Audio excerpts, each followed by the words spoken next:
guys, and welcome here in Bicol region. And I'm here with Jeff C. boykuripot.blogspot.com. And over there is DOT Secretary Alberto Lim. This is his Bongga Presscon in the lava wall of Mount Mayon.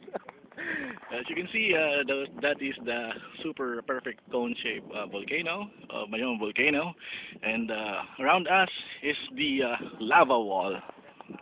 These are molten rocks from the lava of the volcano, and the fun thing is we're on a helipad, but unfortunately we didn't try the helicopter, and we walk around from the bottom of the lava wall. I think konting lakad na lang siguro you can makikita na yung foot ng Mayon volcano, but the Mayon volcano trail and hiking starts here, and then they created an invisible trail. We walk around here from the bottom, so ang taas namin.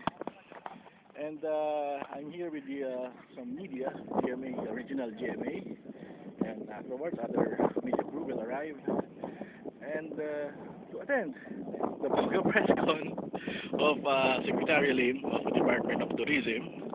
So this is my first time here in front of the Mayon volcano. First time to see it personally. I see this volcano in textbooks and on internet and Flickr and blogs. And finally, I'm here in front of it. I feel weird, it's like looking at the planet Jupiter for the first time, and so beautiful. So guys, visit Bicol here and say hi and hello to the majestic Mayon.